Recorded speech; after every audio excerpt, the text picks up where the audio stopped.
કૃષિ ઉત્પાદન કરતા ખેડૂતોને સશક્ત અને સમૃદ્ધ બનાવવાની સરકારની પ્રાથમિકતા રહી છે.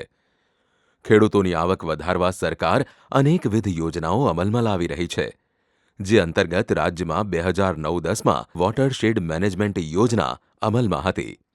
એ પછી 2015-16માં પ્રધાનમંત્રી કૃષિ સિંચાઈ યોજના તરીકે કાર્યરત હતી. હવે આ બધી યોજનાના વિવિધ કોમ્પોનન્ટને આવરી લઈ અને નવા કોમ્પોનન્ટનો ઉમેરો કરી 17 ફેબ્રુઆરી 2022થી પ્રધાનમંત્રી કૃષિ સિંચાઈ યોજના 2.0ના નામથી આ યોજના રાજ્યના અનેક જિલ્લામાં અમલમાં છે. જળ એ જ જીવનની સત્યતાને સાર્થક કરવા માટે હરહંમેશ વિચારતા વડાપ્રધાન શ્રી નરેન્દ્રભાઈ મોદીની પ્રજાના સર્વાંગી અને સર્વગ્રાહી વિકાસના સપનાને સાકાર કરવા માટે રાજ્યના મુખ્યમંત્રી શ્રી ભૂપેન્દ્રભાઈ પટેલના માર્ગદર્શનમાં કૃષિમંત્રી શ્રી રાઘવજીભાઈ પટેલના અવિરત પ્રયાસો થકી રાજ્યભરમાં વોટરશેડ યોજના 2.0 અમલી છે. લાંબા ગાળાની ખેડૂતો માટે લાભદાયી આ યોજનામાં ચેકડેમ, બંધ, પાળાબંધ તળાવો વગેરે બનાવવા માટે જમીનની પસંદગીમાં અદ્યતન ટેકનોલોજી જેવી કે જીપીએસ ટેકનિકનો ઉપયોગ કરી આ યોજનાને વધુ સુદૃઢ અને કારગત પણ બનાવવામાં આવી છે. ગુજરાત રાજ્યમાં આવા 51 પ્રોજેક્ટ માટે આંકડાકીય માહિતી મુજબ રાજ્યમાં 2.95 લાખ હેક્ટર જમીન પર અમલીકરણ માટે કુલ રૂપિયા 686.85 કરોડ ફાળવવામાં આવ્યા છે, જેમાં 60% કેન્દ્ર સરકાર મદદ કરે છે અને 40% રાજ્ય સરકારનો ફાળો હોય છે. એક પ્રોજેક્ટમાં આશરે 5,000 હેક્ટરને આવરી લેવામાં આવે છે, જેમાં પ્રતિ હેક્ટર દીઠ 22,000 અને રણ વિસ્તાર માટે 28,000ની જોગવાઈ કરવામાં આવેલ છે. આમ પ્રધાનમંત્રી કૃષિ સિંચાઈ યોજના 2.0નો લાભ છેવાડાના લાભાર્થી સુધી પહોંચે છે કે નહીં એનું મોનિટરિંગ કરી યોજનાને વધુ અસરકારક અને ફળદાયી બનાવવા ગુજરાત સરકાર હંમેશા અગ્રગણ્ય રહી છે, જેનું પ્રમાણ છે ખેડૂતોની આજીવિકામાં થયેલી વૃદ્ધિ અને અન્ય લાભાર્થીઓના જીવનસ્તરમાં આવેલું ટકાઉપણું અને સમૃદ્ધિ. બેચમાં અત્યારે તમે જુઓ તો આપણે જે સ્થળ પર ઊભા છીએ તે સ્થળ મહુવેજ પ્રોજેક્ટનું છે, પ્રધાનમંત્રી કૃષિ સિંચાઈ યોજના, જે પ્રધાનમંત્રી શ્રી નરેન્દ્રભાઈ મોદીના પ્રોગ્રામથી આ પ્રોજેક્ટને લોન્ચ કરવામાં આવેલો છે. અને એ પ્રોગ્રામ જે છે એ સેન્ટ્રલ ગવર્મેન્ટનો છે અને આ જે પ્રોજેક્ટ છે એ મહુવેજ પ્રોજેક્ટ, જે WDC 2.0 તરીકે ઓળખવામાં આવે છે અને પ્રધાનમંત્રી કૃષિ સિંચાઈ યોજના અંતર્ગત આ પ્રોજેક્ટને લોન્ચ કરવામાં આવેલો છે. આગળના તબક્કે હું કહેવા માગું તો રિચ ટુ વેલીના પ્રોગ્રામ પ્રમાણે તમે જુઓ તો ઉપરથી લઈને નીચે સુધીની અમારી આ ટ્રીટમેન્ટ કરવામાં આવે છે. એ ટ્રીટમેન્ટ અંતર્ગત ગેબિયન સ્ટ્રક્ચર છે, પક્કા નાળા છે, ચેકવોલ છે, ચેકડેમ છે. પછી અત્યારે અમે અમૃત સરોવર પણ 6 લીધેલા છે, જે અમૃત સરોવર અહીંયા મહુવેજ ગામમાં પણ બહુ સક્સેસફુલ છે, જેથી કરીને એ અમૃત સરોવર બનાવવાથી લોકોને, આજુબાજુના ખેડૂતોને ઘણો જ લાભ થયો છે.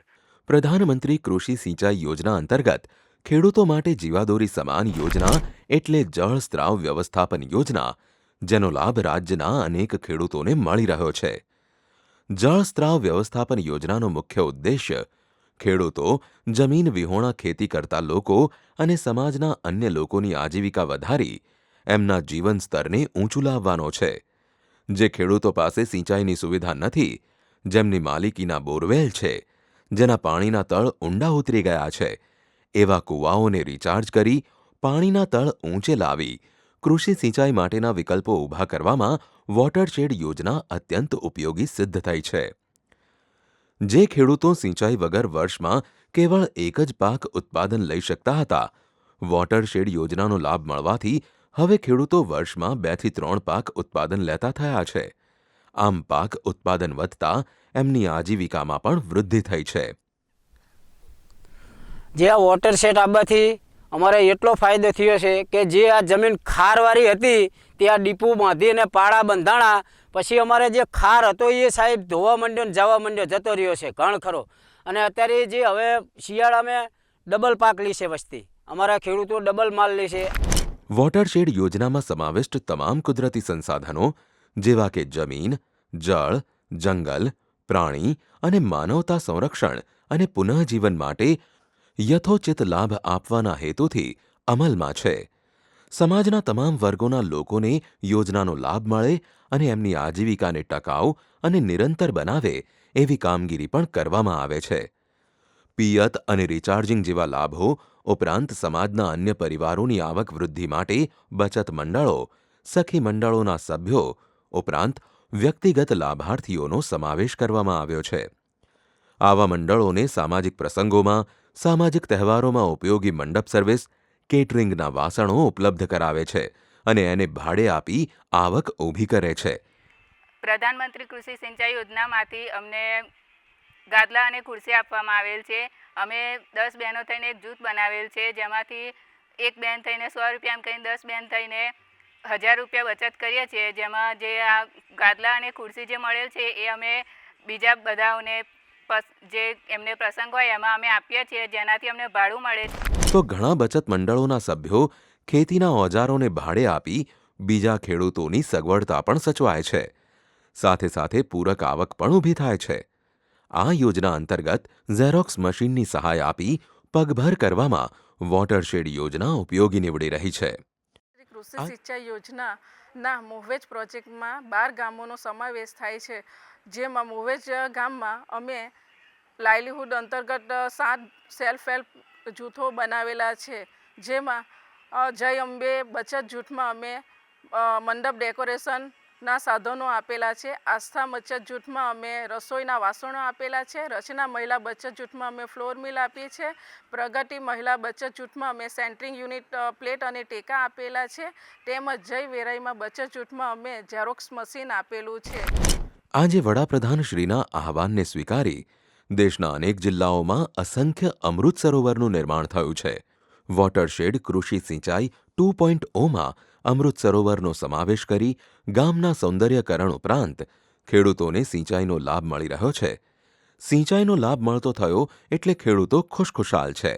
સિંચાઈ લાભ મળવાથી સાવ ખરાબાની જમીન ખેડૂતોની પિયત વિનાના ખેતરોમાં પાક ઉત્પાદન થવાથી ખેડૂતોની આવકમાં વૃદ્ધિ શક્ય બની છે.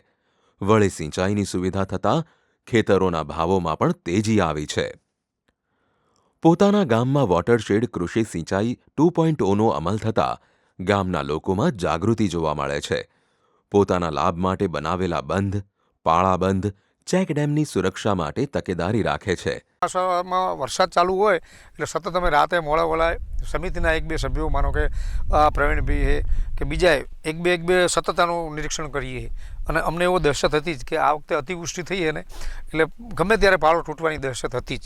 એટલે અમે તાત્કાલિક ટ્રેક્ટરવાળાને જેને કહ્યું એટલે તરત આવી ગયા અને તાત્કાલિક જીસીબી બોલાવી કાટમાળ હાઈસ્કૂલમાં ગામમાંથી ભરી અને ખડકી દીધો. અને 10 મજૂર લગાવી દીધા અને તાત્કાલિક પાણીનો પાળો બંધ થઈ ગયો. વોટરશેડ યોજનાનો મહત્તમ લાભ લાભાર્થીઓને મળે એ માટે ન્યૂનતમ સમસ્યાઓનો ઉકેલ લાવી જ્યાં અને જેવી સહાયની જરૂર જણાય છે ત્યાં બીજી સંસ્થાઓનો સહયોગ લઈ ખેડૂતોને લાભ આપવામાં આવે છે. વોટરશેડ યોજનામાં કૃષિને ન્યૂનતમ લાગતથી પિયત આપી શકાય એ માટે GGRC સાથે ટાઈઅપ કરી ખેડૂતોને ડ્રીપ ઇરિગેશનની વ્યવસ્થા ઊભી કરવામાં આવે છે. ડ્રીપ ઇરિગેશનથી કિફાયતી પિયતનો લાભ મળે છે, પણ સાથે સાથે વોટર સોલ્યુબલ ખાતર પણ આપી શકાય, જેથી ખેડૂતોને ઓછા ખર્ચે પ્રમાણસર પિયત પણ મળી રહે છે અને પેસ્ટિસાઇડ્સ પણ મળી રહે છે. વૃક્ષો જમીનના ધોવાણને અટકાવવામાં પાયાની ભૂમિકા ભજવે છે. વળી વૃક્ષ વાવેતર કરવાથી વનાવરણ પણ વિસ્તરે છે. જ્યાં જ્યાં ચેકડેમો આવેલા છે, પાળાબંધો છે, નવનિર્માણ તળાવો, સમારકામ થયેલ તળાવો અને અમૃત સરોવર ફરતે વન વિભાગ સાથે જોડાણ કરી મિયાવાકી પદ્ધતિથી વૃક્ષ વાવેતર કરી ઓછા સમયમાં ઘનિષ્ઠ વૃક્ષ વાવેતરની કામગીરી પણ વોટરશેડ કૃષિ સિંચાઈ યોજના 2.0 અંતર્ગત કરવામાં આવે છે. કલ્પવૃક્ષ સમી વોટરશેડ કૃષિ સિંચાઈ યોજના 2.0 આ યોજનામાં ખેતીકામ ઉપરાંત બાગાયતી કૃષિ ઉત્પાદન કરતા લાભાર્થી જોડાયેલા હોવાથી એમને પણ લાભ મળી રહ્યો છે.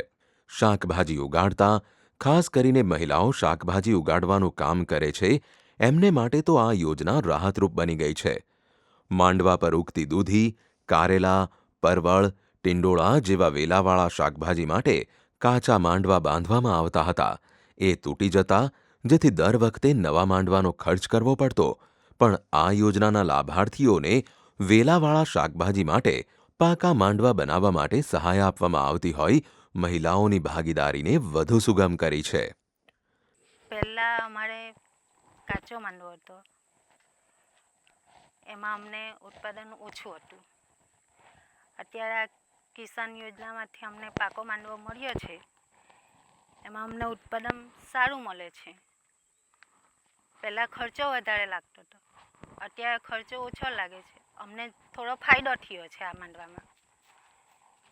વોટરશેડ યોજના સર્વાંગી અને સર્વસમાવેશક યોજના છે, જેના અમલીકરણ થકી ગામમાં આર્થિક તથા સામાજિક સમરસતા અને સમૃદ્ધિમાં વધારો થાય છે.